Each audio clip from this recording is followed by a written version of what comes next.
ಇನ್ನ ಕಾಕ್ರೋಚ್ ಸುದಿಯೋರು ಅವ್ರೊಂದ್ ಸ್ವಲ್ಪ ಹೋಗ್ಬಿಟ್ರಿ. ಹೋಗ್ಬಿಟ್ಟವ್ರು. ಯಾಕೆ ಹಂಗ ಅನ್ಸುತ್ತೆ ನಿಮ್ಗೆ? ಅವರು ಚೆನ್ನಾಗಿ ಯಾರು ಬಿಡ್, ನಮ್ಗೇನ್ ಯಾರು ಇದಿಲ್ಲ ರೀ. ಅಲ್ಲ ನಿಮ್ ಜೊತೆ ಏನಾದ್ರು ಜಾಸ್ತಿ ಮಾತಾಡಿಲ್ವಾ ಅವರು? ಇಲ್ಲ ಇಲ್ಲ ಮಾತಾಡ್ತೀರಿ ಅವ್ರು ಮಾತಾಡ್ತೀರಿ. ಬಟ್ ಯಾಕೆ ಅವ್ರು ಹೋಗ್ಬಿಟ್ಟು ಅನ್ಸಿದ್ರು ನಿಮ್ಗೆ? ಸುಮ್ನೆ ಹಂಗೆ ರೀ. ಸುಮ್ನೆ ಹಂಗೇನಾ? ನಾನು ಯಾರಿಗೂ ಹೇಳಲ್ಲ ಹೇಳಿ. ಇಲ್ಲ ಯಾರಿಗೂ ಹೇಳಕ್ಕೇನ್ರಿ. ಇಲ್ಲ ಮಾತಾಡ್ಬೇಕ್ರಿ. ಅದ್ರು ಅಂತ ಸ್ವಲ್ಪ ನಮ್ಗೆ ಹೇಳ್ಕೊಡ್ತೀನಲ್ರಿ. ಅದಕ್ಕೆ ಅವ್ರಿಗೆ ಸಿಟ್ಟು. ಅದಕ್ಕೊಂದ್ ಸ್ವಲ್ಪ ಯಾವತ್ತ ಅಮ್ಮ ಅಮ್ಮ ಅಮ್ಮ ನಿಂಗೆ ಸುತ್ತರಿತಾನಂತಂದಲ್ಲಿ ನಮ್ಗೆ ಅದು ಸ್ವಲ್ಪ ಬೇಜಾರಾಯ್ತು.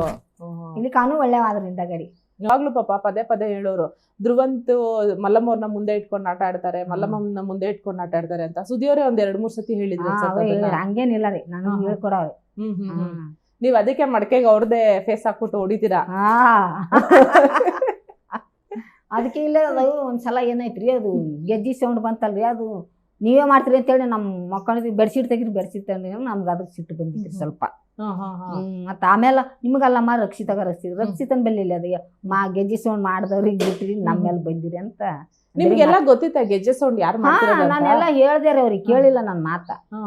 ಅವ್ರೇ ಮಾಡ್ತಾರ. ಅವ್ರು ಒಂದ್ಸಲ ಹೆದರ್ಕೊಂಡು ಎಲ್ಲರೂ ಹೊರಗೆ ಓಡೋದ್ರು ನೋಡ್ರಿ. ಗೊತ್ತ ಲೈಟ್ ಎಲ್ಲ ಹಿಂಗೆ ಫ್ಲಿಕರ್ ಆಗ್ತಾ ಇತ್ತು ಅಂತ ಅವಾಗ ಎಲ್ಲರೂ ಹೊರಗೆ ಓಡೋದ್ರಿ.